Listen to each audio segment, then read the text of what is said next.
Na Hora do Adeus, pelo Espírito Luiz Sérgio. Psicografia Irene Pacheco Machado. Capítulo 17.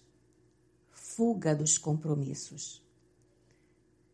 Logo estávamos na casa de Lúcia Maria, que, completamente desesperada, chorava abraçada à roupa do filho de 17 anos que desencarnara por excesso de velocidade após uma noitada de álcool e droga.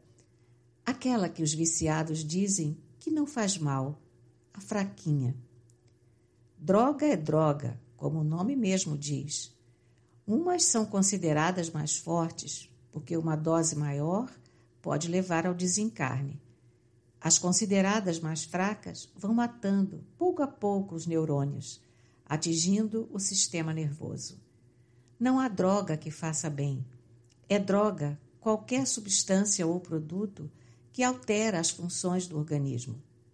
O tóxico envenena e mata. A maconha, tão defendida ultimamente, faz do seu usuário um fantoche, que fala sem parar, que ora ri, que ora entra em depressão e sonolência. Tem sempre os olhos vermelhos, alucinações, distúrbios na percepção do tempo e do espaço. Isso porque dizem que ela não faz mal. Outros defensores da maconha dizem que ela não causa dependência física e não faz mal à saúde. Isso não é verdade. Ela provoca oligospermia, isto é, diminuição de espermatozoides no sêmen, que pode cair até 40% do normal. No usuário crônico, isto é, naquele que fuma vários cigarros por dia, todos os dias, sabemos que ela causa efeitos graves no organismo. O cérebro controla, entre outras faculdades, a inteligência, o raciocínio, ou seja, tudo o que depende da mente. A maconha provoca alucinação por alterar o funcionamento mental. Mas ali estávamos nós, na casa de Lúcia Maria, onde o seu filho único, Pedro, não desenvolvera o sentimento filial. Sempre fora cercado de carinho, recebendo do bom e do melhor, carro importado, quarto com todo conforto, enfim, ele era o dono da vida de seus pais, pedindo e ganhando. Nunca aprendera a doar, sequer o respeito aos que o amavam. Lúcia Maria não tinha mais vontade de viver. O seu tesouro fora embora, de maneira muito trágica. Abraçada aos pertences do filho, chorava desesperadamente. Notamos que o quarto estava sendo desmontado pelas tias e pela avó de Pedro, que encaixotava tudo. Só a televisão, o computador e a impressora ficaram naquele quarto. Com isso, Lúcia Maria chorava copiosamente, como se o filho estivesse indo embora outra vez. O homem, com medo de sofrer, desfaz-se apressadamente dos pertences daquele que retornou à pátria espiritual. Falou Henrico. Irmão, muitos espíritas aconselham a família a doar tudo para os pobres, para ajudar seu ente querido. O que ajuda o desencarnado é a caridade verdadeira. E, nesses casos, caridade não existe quando a família está se desfazendo de algo que não lhe serve e que lhe traz tristeza. Veja se eles vão dar a televisão, o sistema de informática.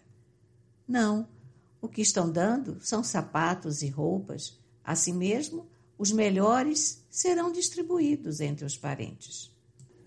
Nos primeiros meses, essa doação de nada vale para aquele que partiu. Ao contrário, cada objeto seu que vai para outras mãos causa-lhe muita tristeza e, às vezes, até desespero. O que fazer para ajudá-lo, então? A família pode sair nas noites frias, levando agasalho para os carentes que jazem na sarjeta, visitar os hospitais onde crianças e jovens se encontram sofrendo, ocupar seu tempo trabalhando para os nossos irmãos necessitados. Seria muito fácil salvar alguém que partiu apenas com a doação dos seus objetos. Henrico, já vi famílias buscarem a casa espírita para levar comida ao pobre, mas quando a saudade ameniza, eles somem do centro, esquecendo a caridade. Voltam a ser orgulhosos, vaidosos, egoístas e avaros. Mas foi válido o tempo em que deixaram de pensar neles e buscaram Deus. O que aprenderam na casa espírita, jamais esquecerão. Oramos pela família de Pedro. Depois cheguei perto de Lúcia Maria e a intuí a procurar uma casa espírita onde encontraria consolo para continuar vivendo. Aquela mulher rica, bonita, bem cuidada, agora ali se encontrava diante da aflição. Ela, que só vitórias alcançara na vida, jamais imaginou que seu filho, de porte atlético, bonito e rico, pudesse desencarnar. Pensava ela, o único aborrecimento que Pedro nos dava era que ele não gostava de estudar nem trabalhar, mas isso não era defeito. Com o tempo, ele iria trabalhar na empresa do pai. Para os pais, os filhos são sempre anjos. Agora, para alguns filhos, os pais são os quadrados, que nada sabem da vida.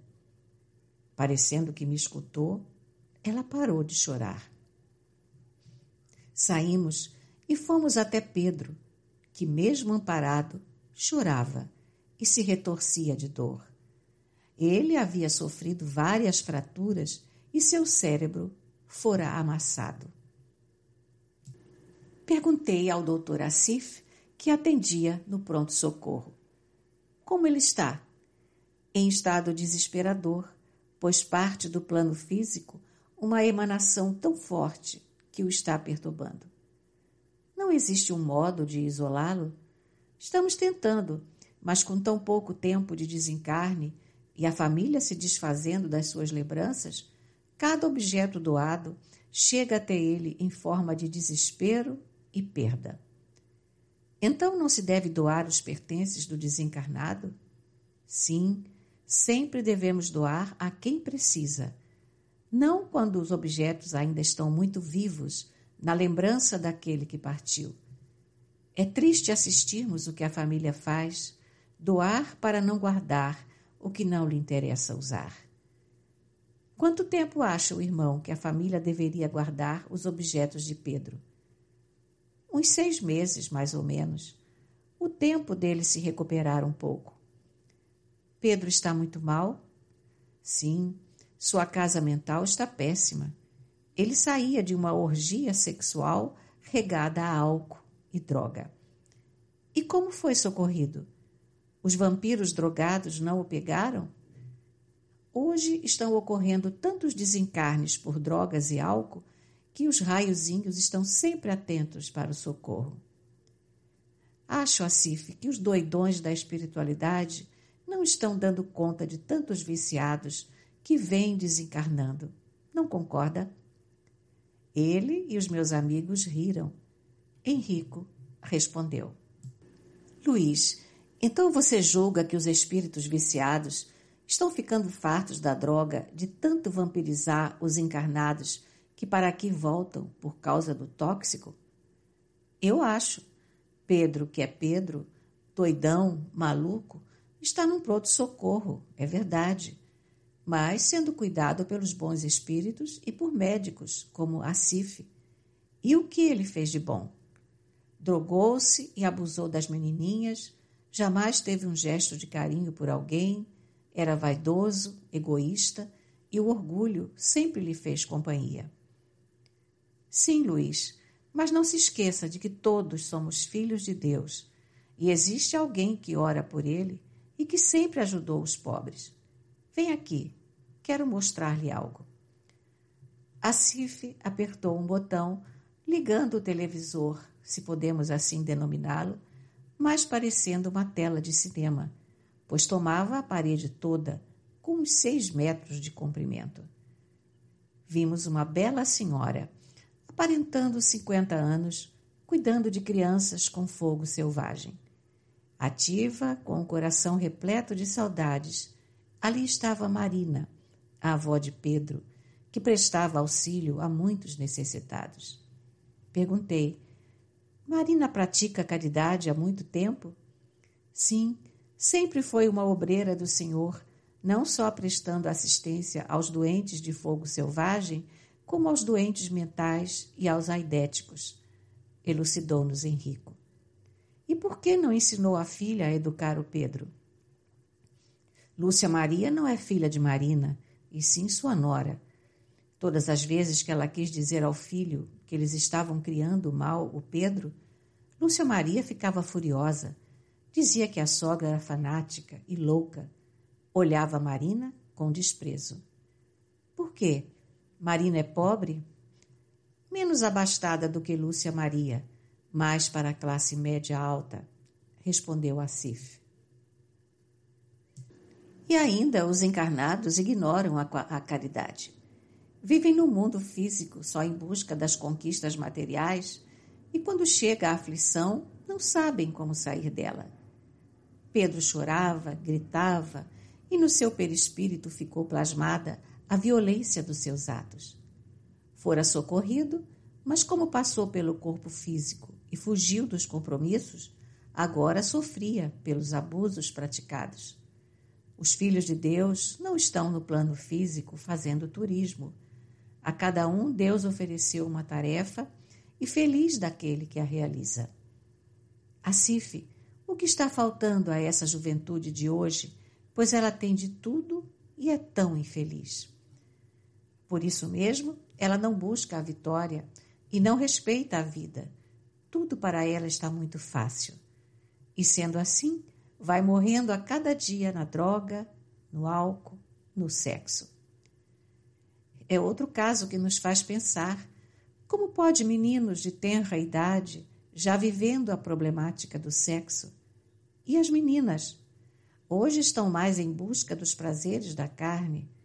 Um dia desses fomos até a casa de Marinalva para lhe dar assistência, pois o seu companheiro, de 40 anos, tinha desencarnado.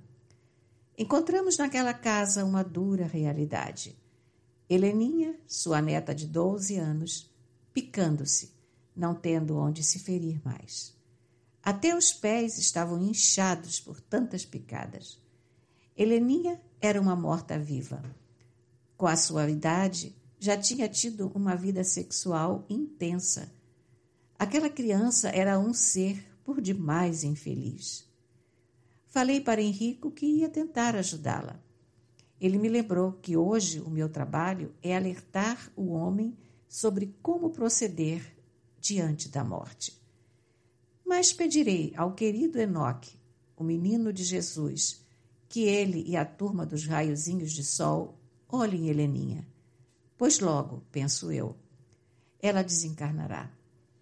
Um corpo infantil não resiste ao que ela está fazendo.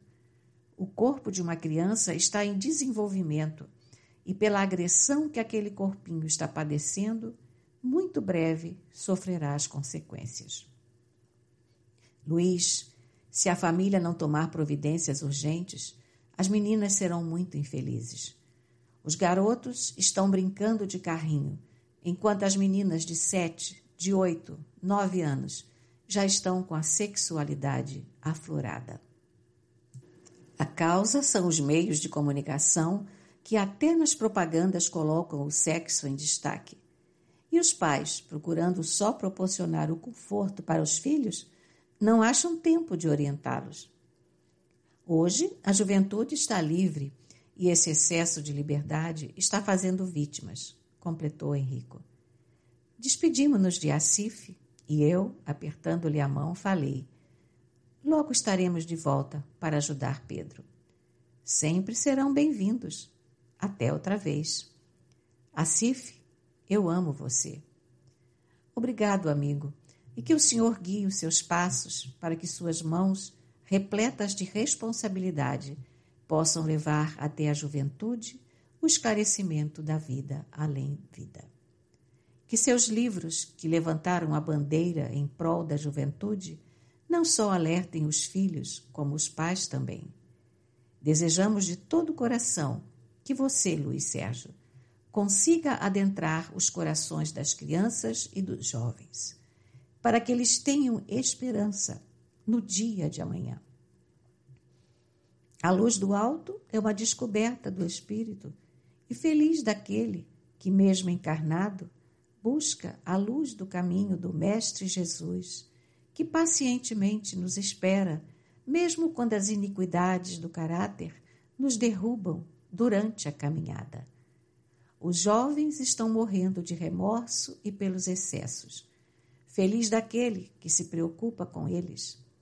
Recordem sempre que em cada lar existe uma flor tenra e frágil, precisando de ajuda para não perder o viço e a vida. Que o Senhor os acompanhe. Falou, saindo da enfermaria, onde 20 jovens jaziam em seus leitos de dor. Fui o último a sair. Na Hora do Adeus, pelo Espírito Luiz Sérgio, psicografia Irene Pacheco Machado. Capítulo 18. Pronto socorro, aura celeste. Olhei um a um aqueles espíritos desesperados, atônitos com a realidade da morte. Quando já estava saindo, ouvi um lamento de dor. Jorge, por que fez isso? Jorge, por que fez isso? Eu não queria lhe tomar nada. Você é o culpado, o único culpado. Cheguei bem perto e segurei a mão de Carmen, que chorava muito. Ela não me percebeu e também eu não quis conhecer os fatos que a levaram até ali. Carmen tinha seus 13 anos, uma criança que viveu além da sua idade e que agora colhia os espinhos que plantara. Alisei seu rosto e dali saí, orando a Maria de Nazaré, para que tenha piedade de todas as mulheres, principalmente aquelas que não se dão ao respeito e que vão violentando não só o próprio corpo, porém ainda mais a sua consciência, com atos tão indignos. Tende piedade delas, Maria, porque cada gesto indigno que praticam é como uma agressão ao perispírito. Olhai por todas as mulheres, Maria. Os meus amigos não se encontravam na porta, o que fez com que eu fosse andando sem rumo ao redor daquele pequeno pronto-socorro. O chão era áspero e de difícil acesso. O pronto-socorro era uma estrela em noite escura, uma rosa entre espinhos.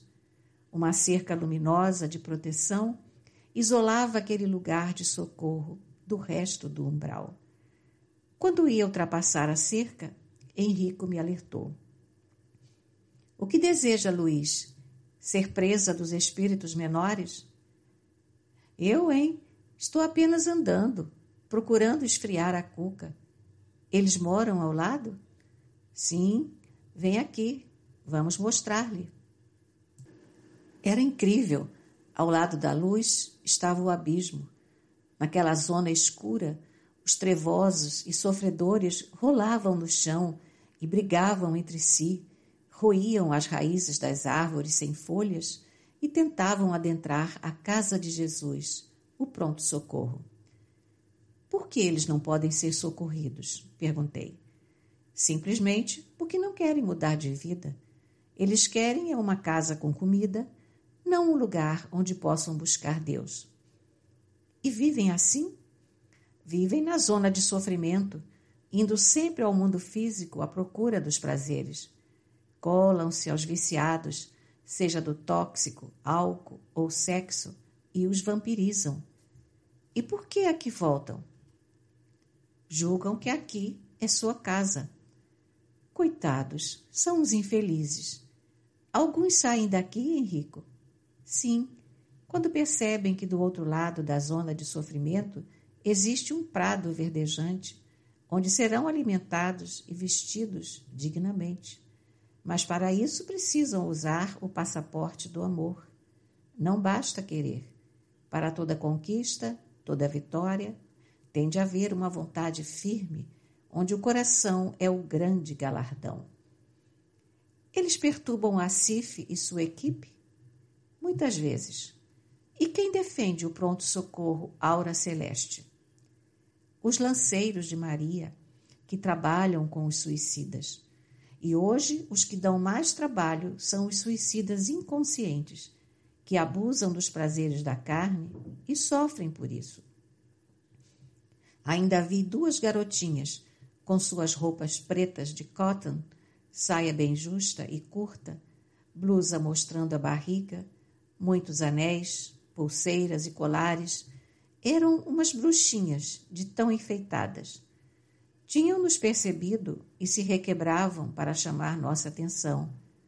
Falei para o meu amigo Plácido. São para você os olhares. Esquece-se de que eu não sou Luiz Sérgio, o amigo da juventude? Sou amigo da juventude e não tóxico de adolescente. Chega de brincadeiras e vamos até o mundo material. Lá estão precisando do grupo, falou Henrico. E essas meninas, quem são? Repare bem suas roupas e veja quem são elas. Ao nos aproximarmos, sentimos um odor tão forte que nos causou náuseas. Aqueles corpos pareciam estar podres. Os corpos perispirituais também são atingidos pelas vibrações desequilibradas, esclareceu-nos Henrico. Fomos dali saindo, cantando uma canção de amor.